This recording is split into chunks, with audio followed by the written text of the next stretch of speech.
નમસ્કાર, આજના સમાચાર બુલેટિનમાં આપ સૌનું સ્વાગત છે। હું છું પાયલ ભટ્ટ। આપ જોઈ રહ્યા છો DNTV ન્યૂઝ। તો સમાચારની શરૂઆત કરીએ સૌપ્રથમ હેડલાઇન્સથી। દેશનું બીજું અને રાજ્યનું પ્રથમ railway digital launch Vadodara railway station પર કરવામાં આવ્યું શરૂ।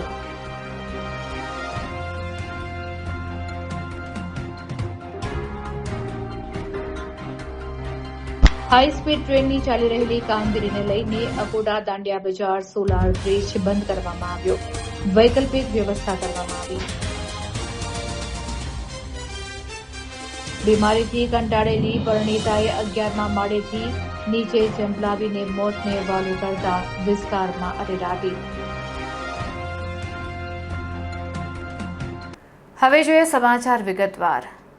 વડોદરા રેલવે સ્ટેશન પર દેશનું બીજું અને રાજ્યનું પ્રથમ ડિજિટલ લોન્ચ શરૂ કરવામાં આવ્યું છે। મુસાફરો 200 રૂપિયામાં 1 કલાક સુધી આ લોન્ચનો ઉપયોગ કરી શકશે, જ્યારે 200 રૂપિયા ચૂકવી પોતાની ટ્રેન આવતા સુધી કામકાજ પણ કરી શકશે। વાઈફાઈ અને આધુનિક સુવિધાઓથી સજ્જ આ લોન્ચનું લોકાર્પણ કાર્યક્રમ યોજવામાં આવ્યો હતો। પ્રાથમિક સુવિધાઓ અને ચાય કોફીની પણ અહીં વ્યવસ્થા કરવામાં આવી છે।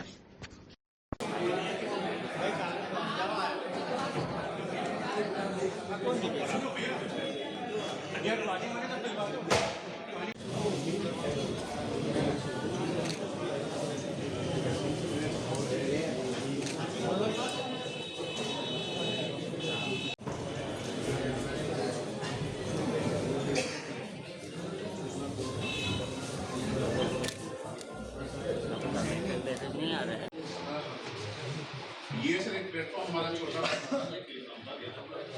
पास में बाहर रहते वो भी कंप्लीट हुआ। इस तरह से हमें बहुत हाईएस्ट पैसेंजर और पैसेंजर लेवल में यहाँ से मिला हमारे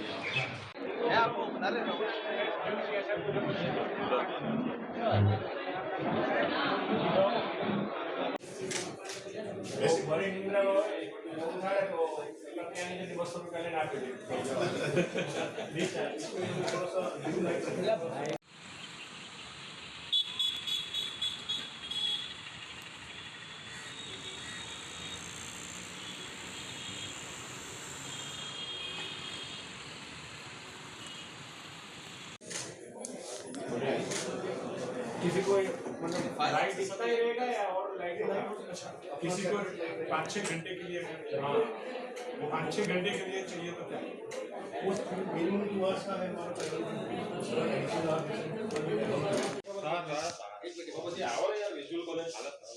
चार्जिंग पण किसी को कुछ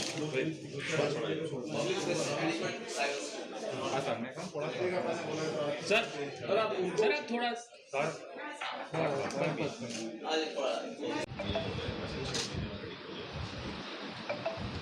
ये भी लॉन्च जैसा ही प्रमोशनल होटल वाले कियोस्क भी हो सकते हैं, टैक्सी वाला भी होता है, कहीं एसपी ले जाके ठहरा सकता है उसमें।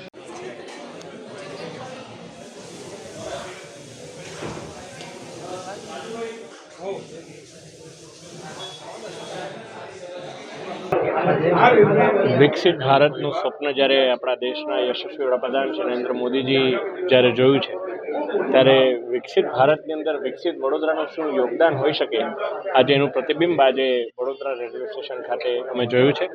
અને આજે રેલવે સ્ટેશનની અંદર એક ડિજિટલ લોન્ચનું ઉદ્ઘાટન આજે કરવામાં આવ્યું। મારા સાથે સયાજીગંજના લોકપ્રિય ધારાસભ્ય શ્રી કેયુરભાઈ રોકડિયા અને તમામ કાર્યકર્તાઓ સાથે ઉપસ્થિત રહ્યા હતા। આદરણીય DRM શ્રી, આદરણીય આપણા જે રેલવેના અધિકારીઓ છે, સૌ સાથે મળી અને આ ડિજિટલ લોન્ચનું અમે આજે ઓપનિંગ કર્યું। આપ જે પ્રકારે એરપોર્ટની અંદર જોતા હોવ છો કે એક VIP લોન્ચ હોય, ત્યાં કોઈ કર્મચારી હોય પોતે પોતાના નોકરીના અર્થે ટ્રાવેલ કરતો એને કોઈ મીટિંગ અટેન્ડ કરવાની હોય, એને સતત ટ્રાવેલિંગના કારણે એને આરામ કરવાનો સમય ના મળતો હોય, ત્યારે આ ડિજિટલ લોન્ચની અંદર તેઓ બેસી અને લેપટોપમાં કામ પણ કરી શકે, મીટિંગ પણ અટેન્ડ કરી શકે, નાસ્તો પાણી કરી શકે, ફ્રેશ થઈ શકે, શાવરની સુવિધા પણ તેઓ લઈ શકે અને સાથે સાથે જો એમને 2 કલાક 4 કલાક માટે ઊંઘવાનું પણ જો એમને જરૂરિયાત હોય તો તેઓ ત્યાં આરામ પણ કરી શકે એવી સુંદર વ્યવસ્થા આજે રેલવે વિભાગ દ્વારા કરવામાં આવી છે. હું માનું છું કે ભારતની બીજી અને ગુજરાતની પહેલી સર્વશ્રેષ્ઠ વ્યવસ્થા એ વડોદરા રેલવે સ્ટેશન દ્વારા કરવામાં આવી છે. ત્યારે વડોદરાના DRM શ્રી અને તમામ અધિકારીઓને હું આ બાબતે હાર્દિક અભિનંદન અને શુભેચ્છાઓ પાઠવું છું. नमस्कार। बड़ौदा स्टेशन को सर्वश्रेष्ठ और अतिशय फैसिलिटी वाला स्टेशन बनाने का जो उद्देश्य हमने रखा है, जो रेल मंत्री जी के निर्देश में स्टेशन का अपग्रेडेशन हो रहा है। आपने देखा पहले स्टेप में हमने स्टेशन की सफाई जो है उत्कृष्ट कराई है। उसके बाद एक बहुत ज़रूरी आयाम था यहाँ पे कि जो पैसेंजर्स आते हैं जिनको यहाँ 2 घंटा 3 घंटा रुकना है, फिर अगली ट्रेन पकड़नी है, या फिर जो यहाँ बड़ा इंपॉर्टेंट इंडस्ट्रियल सिटी है, लोग आते हैं ट्रेन से, उनको फिर शाम को वापस जाना है, मुंबई जाना है, अहमदाबाद वापस जाना है, तो उनको एक जगह चाहिए जहाँ उनको 1-2 घंटा रुकना है और नाश्ता करके खाना खा के और फिर अपने मीटिंग्स करके फिर आगे जाना है, वापस जाना है। तो उसके लिए यहाँ एक वर्ल्ड क्लास डिजिटल लॉन्च यहाँ क्रिएट किया गया, जो मंत्रालय के आदेशानुसार हमने बनाया। इसमें हमारे माननीय सांसद साहब का बहुत बड़ा योगदान रहा था इस पूरे कंसेप्ट को डिज़ाइन करने में, इसको आगे बढ़ाने में। इसलिए आज ये बहुत इंपॉर्टेंट फैसिलिटी पूर्ण हुई है, जिसमें कि लोगों को बहुत ही कन्वीनियंटली लोग यहाँ आएंगे, बैठेंगे और फिर यहाँ से ही 1 नंबर से ही इंपॉर्टेंट ट्रेन्स भी लोग यहाँ से बोर्ड कर पाएंगे। तो आज ये हमारे रिक्वेस्ट पे माननीय सांसद साहब हेमांग जोशी सर आए, उन्होंने इसका उद्घाटन किया और मुझे पूर्ण विश्वास है कि ये बड़ौदा के पैसेंजर्स के लिए बहुत ही यूज़फुल होगा। इसमें जो सुविधाएं हमने पूरी एयरपोर्ट जैसी भी रखी है और आम पैसेंजर्स की भी रखी है, जिस टाइप के रेट्स है वो हमने सबको एफोर्डेबल हो ये इंश्योर किया है। और चूंकि ये देश में दूसरा डिजिटल लॉन्च है और गुजरात में पहला डिजिटल लॉन्च है, तो उसमें फर्दर इम्प्रूवमेंट्स क्या होंगे वर्किंग में और आगे क्या हो पाएगा, जो भी सुविधाएं हम इम्प्रूव कर पाएंगे, इस पर हम सतत ध्यान रखते हुए इसको और फर्दर इम्प्रूव करेंगे। धन्यवाद। બુલેટ ટ્રેનના ગડર નાખવાની કામગીરી શરૂ કરવામાં આવનાર હોય વડોદરા શહેરનો અકોટા દાંડિયા બજાર સોલાર બ્રિજ હાલ પૂરતો હમણાં બંધ રાખવામાં આવ્યો છે, જે માટેની વૈકલ્પિક વ્યવસ્થા કરવામાં આવી છે. વડોદરા શહેરની ટેરેટરીમાં હાઈ સ્પીડ ટ્રેનની કામગીરી ચાલી રહી છે, જે કામગીરી અંતર્ગત અકોટા દાંડિયા બજાર બ્રિજ ઉપર ગડર નાખવાની કામગીરી શરૂ કરવામાં આવી હોવાથી ટ્રાફિક પોલીસ તંત્ર દ્વારા અકોટા દાંડિયા બજાર બ્રિજ પર વાહન વ્યવહાર માટે તારીખ 27 માર્ચથી 8મી એપ્રિલ સુધી 10 દિવસ આ બ્રિજને બંધ રાખવામાં આવ્યો છે. તો આ સાથે વૈકલ્પિક વ્યવસ્થા પણ કરવામાં આવી છે.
સંસ્કારી નગરી વડોદરાના ગોરવા વિસ્તારમાં એક હૃદયદ્રાવક ઘટના બની હતી.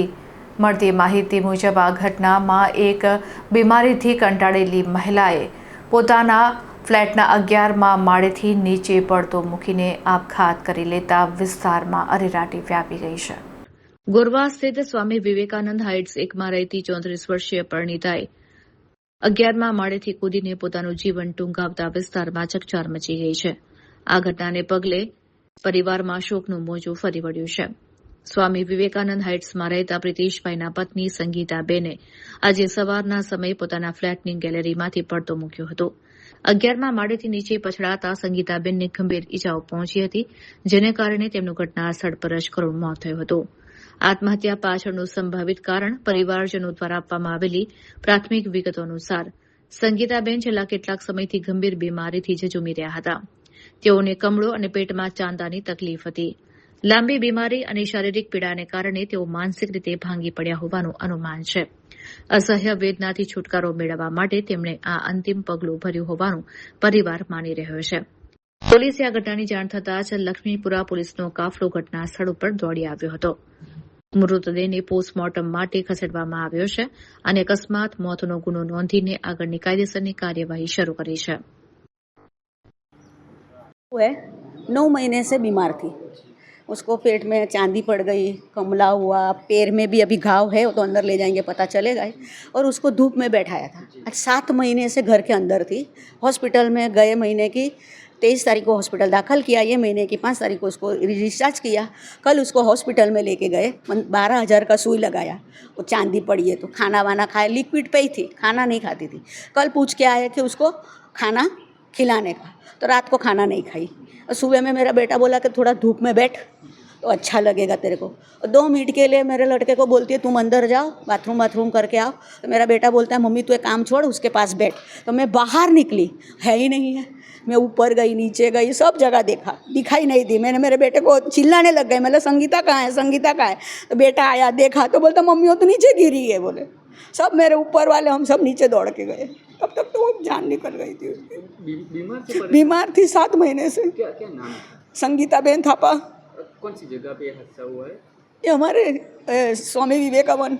अच्छा, बीमारी से पीड़ा हो रही थी. बीमारी से पीड़ा थी, पर हमको कभी ऐसा नहीं बोली कि मैं कंटाल गई हूँ, ऐसा कभी नहीं बोली. हम लोग भी नहीं बोले.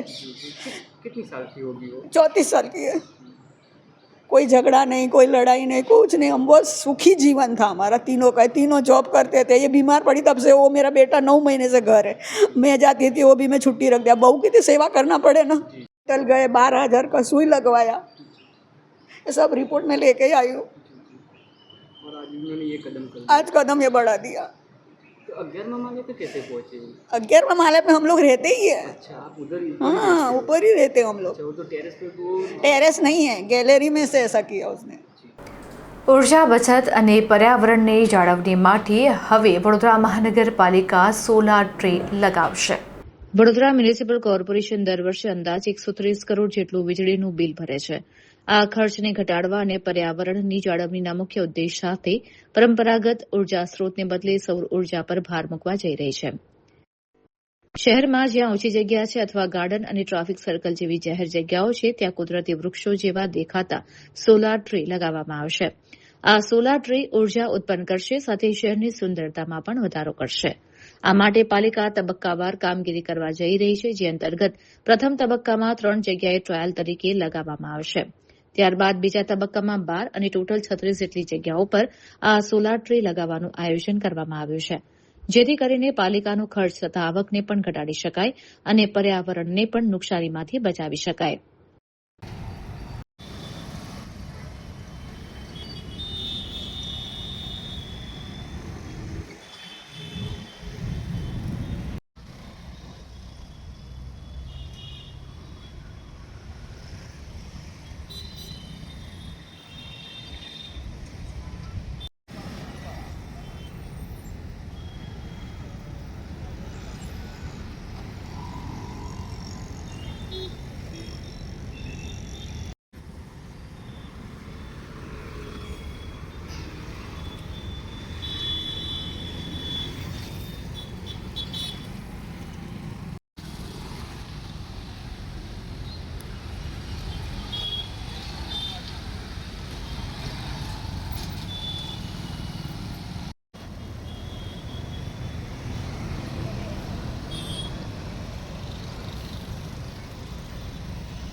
આપ જાણો છો કે અત્યારે વૈશ્વિક સ્તરે પણ અત્યારે જે ટેમ્પરેચર્સ વધી રહ્યા છે આને સાથે સાથે એનર્જી ડિમાન્ડ પણ વધી રહ્યા છે.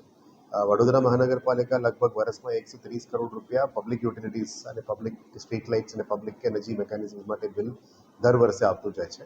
આ ઇલેક્ટ્રિસિટી બિલ્સને કેવી રીતે ઓછું કરવી અને જે કન્વેન્શનલ એનર્જી સોર્સિસમાંથી નોન કન્વેન્શનલમાંથી કન્વેન્શનલમાં માઇગ્રેશન અમુક સમય મર્યાદામાં થતું હોય છે. ગુજરાત રાજ્ય જે એનર્જી પોલિસી છે 2021 અને પછી 2023 અને હવે 2025નું કમ્બાઇન્ડ એનર્જી પોલિસીમાં રિન્યુએબલ એનર્જીને પણ પ્રાધાન્યતા આપી રહ્યા છે. આપ જાણો છો કે અમારા પાસે નેચરલ એનર્જી સોર્સ જે સૂર્ય છે એના આધારે ઘણા બધા દેશો અત્યારે નેટ ઝીરો તરફ જઈ રહ્યા છે. ગુજરાત અને ભારત પણ નેટ ઝીરોનું પોલિસી છે. નેટ ઝીરો તરફથી જવા માટે 2047 અને 2070 નું 2 નેટ ઝીરો ટાર્ગેટ્સ પણ રાખ્યા છે. એમાં અલગ અલગ મેકેનિઝમ્સથી અલગ અલગ કરી રહ્યા છે અને આપ જાણો છો કે પ્રધાનમંત્રી સૂર્યઘર યોજનાનું પણ સોલર માટે પ્રામાણિકતા આપીને લોકલ રેઝિડન્ટ્સને પણ સોલર તરફથી જવા માટે જ્યારે પ્રામાણિકતા અને આપણે પ્રોત્સાહન કરીએ છીએ ત્યારે વડોદરા મહાનગરપાલિકાનું એનર્જી બિલ્સને પણ ઓછું કરવાનું, એનર્જી એફિશિયન્સી વધારવાનું અને લોંગ ટર્મમાં ગ્રીન એનર્જી તરફથી જવાનું એક આયોજન અમે કરી હતી, જેથી કરીને ક્લાઇમેટ એક્શન સેલ અને એનર્જી એફિશિયન્સી સેલનું પણ અમે શરૂઆત અહીંયા વીએમસીમાં કર્યું છે. એની પહેલા તબક્કામાં અમે 3 પ્લાન કર્યું છે. પહેલાં સિટીની અંદર અવેલેબલ પબ્લિક સ્પેસીસ છે, જે અમારા પાસે ટ્રાફિક સર્કલ્સ છે, અમારા પાસે ગાર્ડન્સ છે અને જેમાં વીએમસીની કોમ્પાઉન્ડમાં આવતા પબ્લિક સ્પેસીસ છે ત્યાં સોલર લગાવવા માટે અલગ અલગ તૈયારીઓ શરૂ કરી દેવામાં આવી છે. એમાં વીએમસીની ઇમારતોની ઉપર સોલર પેનલ્સ લગાવીને બિલ્સ ઘટાડવી અને જે નીચે ગ્રાઉન્ડ સ્પેસીસ છે અને ગાર્ડન્સ છે એટલે નેચર સાથે મળીને ટ્રીઝ તરીકે લાગે એવા એક નવા સોલર ટ્રી કન્સેપ્ટ પણ અમે લાવી રહ્યા છીએ. પ્રાથમિક લેવલમાં 3 જગ્યા, પછી સેકન્ડ ફેઝમાં 12 જગ્યા અને લોંગ ટર્મમાં 36 જગ્યામાં આઈડેન્ટિફાઈ કર્યા છે. સોલર ટ્રીઝ કરીને આનાથી પ્રોડ્યુસ કરતા એનર્જીને અમે કન્ઝર્વ કરીશું. આ એનર્જીને આપણે ગ્રીડમાં ઇન્જેક્ટ કરીશું અને આપણે નેટ મીટરિંગ મારફતે એનર્જી બિલનું ઓછું કરવાનું નક્કી કર્યું છે. અને સ્થાનિક જગ્યામાં માની લો પાર્ક્સ એન્ડ ગાર્ડન છે, ત્યારના લાઇટિંગ, ત્યારના વોટર પમ્પિંગ, આ બધા ઉપર પણ આ એનર્જીને યુઝ કરવાનું નક્કી કર્યું છે. પહેલા તબક્કામાં 3 અને સેકન્ડ ફેઝમાં 12 અને ટોટલ 36 જગ્યામાં પ્લાન કરી છે. આના પછી નેક્સ્ટ ફેઝમાં અમે સોલર રૂફટોપ સિવાય કેનાલ્સ ઉપર પણ સોલર ઉપર જવાનું માંગીએ છીએ. એક પ્રાથમિક સર્વે પણ ચાલી રહ્યા છે. આજવામાં ફ્લોટિંગ સોલરનું પણ અમે કરી રહ્યા છે. એટલે overall green energy, climate action અને એનર્જી એફિશિયન્સી ઉપર જે કામગીરી છે અને પ્રથમ તબક્કામાં સોલર ટ્રીનું કન્સેપ્ટ ઉપર અમે જવાનું નક્કી કર્યું છે. આવનારા દિવસોમાં મેજર ટ્રાફિક જંકશન્સ ઉપર અને મેજરમાં જ્યાં સ્પેસ અવેલેબિલિટી છે ત્યાં ટ્રાફિક સોલર ટ્રીઝ અમે લગાવવાની નક્કી કર્યું છે અને વીએમસીમાં પહેલી વાર આ કન્સેપ્ટ કરી રહ્યા છે. એ ડિપેન્ડ્સ છે. પહેલાં કિલોવોટ સ્કેલમાં છે, 3 કિલોવોટ 4 કિલોવોટ સુધી છે. અમે પહેલાં તો સ્ટાર્ટિંગ ફ્રોમ 1 કિલોવોટ અમે શરૂ કરી રહ્યા છે. ટ્રાયલ ફેઝમાં 1 kW અને સ્પેસ અવેલેબિલિટી ઉપર 1 to 1.5 કિલોવોટ પ્રોડ્યુસ કરશે એનર્જી અને આ એનર્જી નેટ મીટરિંગ ઉપર કનેક્ટ કરીને આવનારા દિવસોમાં અમારે ત્યાંના લોકલ પમ્પ્સ છે, પાણીનું સપ્લાયસ છે, ત્યારના લાઇટિંગ છે, આના ઉપર પણ અમે લઈ જવાનું નક્કી કર્યું છે. નાટ્ય મહોત્સવ દરમિયાન પ્રથમ દિવસથી ચંદ્રવદન મહેતા લિખિત અને દર્શન પુરોહિત દિગ્દર્શિત ગુજરાતનું લોકનાટ્ય ભવાઈની પ્રસ્તુતિ કરવામાં આવી. વડોદરામાં MS યુનિવર્સિટીના નાટ્ય વિભાગની સ્થાપનાના 75 વર્ષ પૂર્ણ થતા પ્રોફેસર સીસી મહેતાની 125મી જન્મ જયંતિ સહિત 65માં વિશ્વ રંગભૂમિ ઉજવણીનો ત્રિવેણી સંગમ જોવા મળ્યો હતો. આ પ્રસંગે પદ્મશ્રી ખ્યાતિપ્રાપ્ત કવિ, નાટ્યકાર અને લેખક પ્રોફેસર સિતાંશુ મહેતા, પદ્મશ્રી અને ગુજરાતી રંગભૂમિના હાસ્ય સમ્રાટ યઝદી કરંજિયા, ફેકલ્ટીના પૂર્વ ડીન અને રાષ્ટ્રીય સ્તરના નાટ્યવિદ પ્રોફેસર મહેશ ચંપકલાલ સહિતના મહાનુભાવ ઉપસ્થિત રહ્યા હતા. તેમને પ્રોફેસર સીસી મહેતાનું નાટ્ય ક્ષેત્ર યોગદાન વિશે ચર્ચા કરીને તમામને વિશ્વ રંગભૂમિ દિવસની શુભેચ્છા પાઠવી હતી. મહાનુભાવોના સન્માન બાદ દર્શન પુરોહિત દિગ્દર્શિત અને પ્રોફેસર ચંચી મહેતા લિખિત ભવાઈ હોલિકા ભજવવામાં આવી હતી. આજના વિશ્વ રંગભૂમિ દિવસે નાટ્ય વિભાગે પૂર્વ પ્રાધ્યાપકોનું સન્માન કર્યું. એમાં જે 6 પ્રાધ્યાપક અહીંયા ઉપસ્થિત રહ્યા અને ડિપાર્ટમેન્ટે એમની સેવાઓને બિરદાવી છે. અને એ પછી નાટ્ય વિભાગની પ્રસ્તુતિ પ્રોફેસર ચંચી મહેતા દ્વારા લિખિત 1957નું નાટક હોલિકા, જે ભવાઈ આધારિત છે, એનું મંચન કર્યું અને એનું દિગ્દર્શન કરવાનો મને સૌભાગ્ય પ્રાપ્ત થયું છે. નાટ્ય વિભાગના વિદ્યાર્થીઓએ ખૂબ સરસ રીતે હોલિકાની ભજવણી પ્રોફેસર સીસી મહેતા ઓડિટોરિયમમાં આજે કરી છે. એ બિરદાવા લાયક છે. વાઘોડિયા રોડ ઉપર પાણી પુરવઠાની મેઇન લાઇનનું રિપેરિંગનું કામ 20 થી 25 દિવસ અગાઉ કરવામાં આવ્યું હતું. ત્યારે આ માટે ખોદવામાં આવેલા ખાડાનું યોગ્ય રીતે પુરાણ કરવામાં ન આવતા ત્યાંથી પસાર થતી ઈંટો ભરેલી એક ટ્રક ખાડામાં ફસાઈ ગઈ હતી. ત્યારે આ ટ્રકને મહા મુસીબતે બહાર કાઢવામાં આવી હતી. પાણી પુરવઠાના અધિકારીઓની બેદરકારીથી કે ઇજારદારના કહેવા પૂરતી કામગીરીનો અહીં ભાંડો ફૂટ્યો હતો. ઈંટો ભરેલી ટ્રક ત્યાંથી પસાર થતાં જ પાછલા પૈડા પુરાણ કરેલા ખાડામાં ફસાઈ ગઈ અને સદભાગ્યે ટ્રક પલટી કે કોઈ જાનહાનિ કે કોઈ ઈજા પહોંચી નથી, પરંતુ એક બાજુ આ ટ્રક નમી ગઈ હતી. ટ્રકને ખાડામાંથી બહાર કાઢવા માટે ટ્રકની ઈંટોને ટ્રેક્ટરમાં ભરીને ખાલી કર્યા બાદ ટ્રકને બહાર કાઢવામાં આવી હતી. પાણી પુરવઠાના રિપેરિંગના જે કોઈ ઇજારદારે આવું કામ કરીને ખાડાનું પુરાણ યોગ્ય રીતે નથી કર્યું, જેને લઈને અનેક તર્ક વિતર્ક ઉભા થયા છે.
વડોદરા શહેરના મકરપુરા વિસ્તારમાં આવેલ ટાટા મોટર્સના સર્વિસ સેન્ટરનો એક ગ્રાહકને કડવો અનુભવ થયો છે.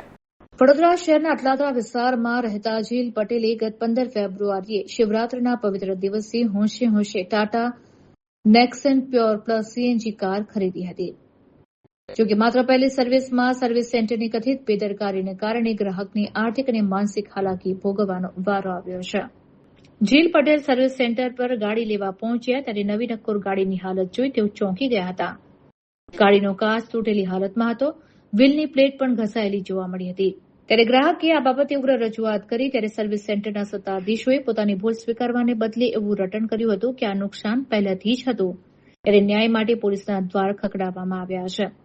જીલ પટેલનું કહેવું છે કે ગાડી જ્યારે ઘરેથી લઈ જવામાં આવી ત્યારે સંપૂર્ણ વ્યવસ્થિત કન્ડિશનમાં હતી. સર્વિસ સેન્ટરની આડોડાઈ જોઈને ગ્રાહકે અંતે અટલાદરા પોલીસ સ્ટેશનમાં લેખિત અરજી કરી છે. તેમની માંગ છે કે ગાડી જેવી સારી સ્થિતિમાં હતી તેવી સ્થિતિમાં ફરીથી રિપેર કરીને આપવામાં આવે. નવી ગાડી લીધાના ગણતરીના દિવસોમાં સર્વિસ સેન્ટરના આવા અનુભવથી ટાટાના સર્વિસ નેટવર્ક સામે અનેક સવાલો ઉભા થયા છે. અત્યારે મકરપુરાના ટાટાના સર્વિસ સેન્ટર પર આવ્યો છું, જે સાઈરામ સર્વિસ સેન્ટર છે. અને મારી સમસ્યા એ છે કે જ્યારે મેં ગાડી સર્વિસમાં આપી હતી ત્યારે ગાડી ઓકે હતી, પણ સર્વિસ પછી મને ગાડી ડેમેજ મળી છે, જેની અંદર મારા ગાડીનો આગળનો મેઇન કાર્ડ તૂટેલો છે અને રાઈટ સાઈડના વ્હીલની જે પ્લેટ આવે એ ઘસાયેલી મળેલી છે. એ ગાડી તમે આપી હતી પહેલાં કેવી હતી? મેં ગાડી આપી એની પહેલાં કમ્પ્લેટ હતી. જે એમના જ સર્વિસ સેન્ટરના માણસે પિકઅપ ટાઈમે ફોટા પાડ્યા એની અંદર ક્લિયરલી સાબિત થાય છે કે મારી ગાડી ઓકે હતી. તો અહીંયા સર્વિસ સ્ટેશનમાં આવ્યા બાદ ખામી આવી? સર્વિસ સેન્ટરમાં આવ્યા બાદ નહીં, એ લોકોએ જ્યારે મારા ઘરે ડ્રોપ કરી ગાડી ત્યાર પછી મેં ચેક કર્યું ત્યારે ખબર પડી કે મારી ગાડી ડેમેજ છે. એટલા માટે મેં એમના સર્વિસ એડવાઇઝરને તૈયારીમાં જ કોન્ટેક્ટ કર્યો અને એમને જાણ કરી. એમને મને જવાબ એવો આપ્યો કે એવું ના હોઈ શકે, હું તમારા ઘરે ચેક કરવા માટે આવું છું. ત્યારબાદ એ મારા ઘરે રાત્રે 9:30 ચેક કરવા માટે આવ્યા. તો એમને મને સ્ટેટમેન્ટ એવું આપ્યું કે આ એક ફ્લેટ ક્રેક માઇનોર ક્રેક હશે, એ મોટી થઈ ગઈ છે. તો મેં એમને એવું કીધું કે આ ટાટાની સેફ્ટીવાળી ગાડી છે તો ગ્લાસ એવી રીતે તૂટે નહીં, તો તમે મને એનું કારણ આપો કે મારી ગાડીનો ગ્લાસ કેવી રીતે તૂટ્યો અને એનું પ્રોપરલી મને જે પિકઅપ ટાઈમના ફોટોસ છે અને જે ડ્રોપ ટાઈમના ફોટોસ છે, સર્વિસ ટાઈમના ફોટોસ ને એ બધું મને આપો તો મને ખ્યાલ આવે. પછી એમને મને તૈયારીમાં ફોટોસને આપ્યા નહીં અને રાત્રે પછી 9:30 પછી એમને ગ્રુપ બનાવ્યું, એની અંદર બધા મૂક્યા. અહીંયા જો કંઈક એવું તૂટી હોય તો અહીંયાથી સીસીટીવીમાં ખબર પડશે ને? હા, એ અહીંયા હશે તો એમના સીસીટીવીમાં ખબર પડશે, પણ મારા ટાવરના અને મારા સોસાયટીના સીસીટીવીમાં એમાં મને કહીએ એવું મળ્યું નહીં, કારણ કે મારી ગાડી એ બધામાં જ મને ઓકે મળેલી છે. મેં માંગ એક જ વસ્તુ કરી રહ્યો છું કે મેં ગાડી જેવી મેં એમને આપી હતી એવી જ ગાડી મને મારી પાછી જોઈએ છે. આ બાબતે બાબતની કઈ ફરિયાદ કરી છે તમે? આ બાબતે મેં ફરિયાદ પહેલાં તો સર્વિસ સેન્ટરના જે કસ્ટમર કેર છે એની અંદર મેં કોલ બી કર્યો, મેલ બી કર્યો. એમના સર્વિસ એડવાઇઝર જે છે, એમના સર્વિસ મેનેજર છે જે કૌશલ કેવલ રાવલ, પછી એમના જનરલ મેનેજર છે જે પંકજ પ્રજાપતિ, તેમને બી મેં ફરિયાદ કરી. અને એમની ઉપર જે છે અભિજીત ત્રિવેદી, એમને બી મેં ફરિયાદ કરી. ત્રણેય જગ્યાથી મને એક જ સ્ટેટમેન્ટ મળ્યું છે કે અમારી કોઈ ભૂલ નથી, તમારી જ ભૂલ છે, તમારી જ ગાડી ડેમેજ હતી. તો એમને એવું જ કીધું છે કે તમે ઇન્સ્યોરન્સમાં ક્લેમ કરો, અમે તમે એમના સપોર્ટ કરીશું. હવે મારી ભૂલ નહીં તો હું ઇન્સ્યોરન્સ કેમ ક્લેમ કરું? હા, મેં પોલીસ સ્ટેશનમાં બી 22 તારીખના ફરિયાદ આપેલી છે. તારીખ એક્ઝેક્ટ યાદ નહીં, પણ મેં પોલીસ સ્ટેશનમાં અરજી આપી દીધી છે. મેં મારા ઘર નજીકના અટલાદરા પોલીસ સ્ટેશનમાં અરજી આપેલી છે. મેં ત્યાં બી એ જ માંગ કરી હતી કે સાહેબ મારી ગાડીને આવું થયું છે, એટલે મેં ન્યાયનો માંગ કરું છું કે મારી ગાડી મને હતી એવી કન્ડિશનમાં પાછી મળે. અહીંયાથી મને એ જ જવાબ આપવામાં આવ્યો છે કે વારે ઘડીએ મને ઇન્સ્યોરન્સમાં જ ગાડી કમ્પ્લીટ કરવાનો ફોર્સ કરવામાં આવે છે. બાકી તમારે જે કરવું હોય તમે કરો, તમારે જ્યાં જવું હોય ને જેવી રીતે કમ્પ્લેન કરવી હોય તમે કરી શકો છો. હા, જો મને અહીંયાથી ન્યાય નહીં મળે તો હું આની આગળ ગ્રાહક સુરક્ષામાં જઈશ. લાગે છે તમારી ગાડી અહીંયાથી ડેમેજ થઈ છે? હા, મને 110% લાગે છે, કારણ કે ગાડી મારા ઘરેથી નીકળી એ એમના જ માણસના, એમના જ ટીમ મેમ્બરે ફોટોસ પાડેલા હતા. એની અંદર ક્લિયરલી જ દેખાઈ રહ્યું છે કે મારી ગાડીનો ગ્લાસ કમ્પ્લીટલી ઓકે છે. શહેર જિલ્લામાં દવાઓના ભાવ વધવાની અને સ્ટોક ખૂટે તેવી અફવાઓ વચ્ચે વડોદરા શહેરના કેમિસ્ટ એન્ડ ડ્રગિસ્ટ એસોસિએશન દ્વારા ખુલાસો આપવામાં આવ્યો છે કે આવી કોઈ પરિસ્થિતિ હાલ ઉદ્ભવી નથી, માટે અફવાથી દૂર રહેવું અને બિનજરૂરિયાત સ્ટોક ન કરવો. શહેર અને તેની આસપાસ દવાઓ બનાવતી 200 જેટલી કંપનીઓ છે જેઓ ડાયાબિટીસ, બ્લડ પ્રેશર, દુખાવાની તેમજ એન્ટીબાયોટિક્સ દવાઓ બનાવે છે. આ કંપનીઓ પાસે પૂરતો જથ્થો છે. 50%માંથી શહેરની જરૂરિયાત લગભગ પૂરી થઈ જાય છે, જ્યારે આ કંપનીઓ 50% દવાઓનો જથ્થો વિદેશ મોકલે છે. વિશ્વમાં મોટાભાગની દવાઓ ભારત દેશમાં બને છે. તાજેતરમાં થયેલી રિસર્ચ દવાઓ દેશમાં બનતા વાર લાગે છે. ત્યારે ડ્રગિસ્ટ એસોસિએશનના પ્રમુખ મનીષ પટેલે જણાવ્યું હતું કે કોવિડ પહેલા આપણે આ દવાઓ બહારથી મંગાવતા હતા. કોવિડના સમય પછી સરકારે સપોર્ટ આપતા દવાઓ બનાવવામાં આત્મનિર્ભર માટે કંપનીઓએ કમર કસી છે, જેના લીધે આપણે વિશ્વમાં દવાઓ સપ્લાય કરી શકીએ છીએ. શહેરમાં 2200 રોડ સાઇડ કેમિસ્ટની 1200 જેટલી દુકાનો આવેલી છે. દવાઓના જથ્થો હાલમાં શહેરમાં પૂરતો છે અને રહેશે. કોઈએ ગભરાવાનું નથી. સ્ટોક કરી લેવાની પણ જરૂરિયાત નથી.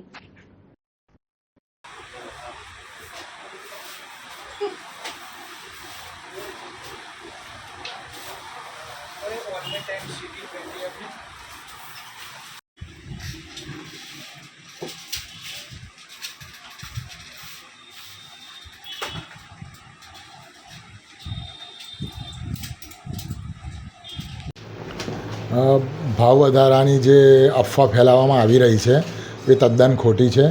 દવાઓમાં ભાવ વધારો કોઈ આવવાનો નથી. દવાઓમાં ભાવ વધારો આવ્યો છે એ કહ્યું કે ચાઇનાથી જે પ્રોડક્ટ મટીરિયલ આવે છે એમાં મેન્યુફેક્ચર લેવલે ભાવ વધારો થયો છે અને મેન્યુફેક્ચરથી રિટેલર સુધી ભાવનો વધારો રહેશે. ગ્રાહકને કોઈ ભાવ વધારો લાગવાનો નથી, કારણ કે એમઆરપી જે એની છે તો એની જ રહેવાની છે. ભાવ વધારો થશે જે પણ 0.65% કે ગમે તે, પણ એમઆરપીમાં કોઈ વધારો આવવાનો નથી. એમઆરપી એની જ રહેવાની છે, એટલે ગ્રાહકને કોઈ ભાવ વધારો નડવાનો નથી. તો આ હતા અત્યાર સુધીના સમાચાર. વધુ સમાચાર સાથે ફરીથી મળીશું. ત્યાં સુધી અમારી પૂરી ટીમને રજા આપશો. નમસ્કાર.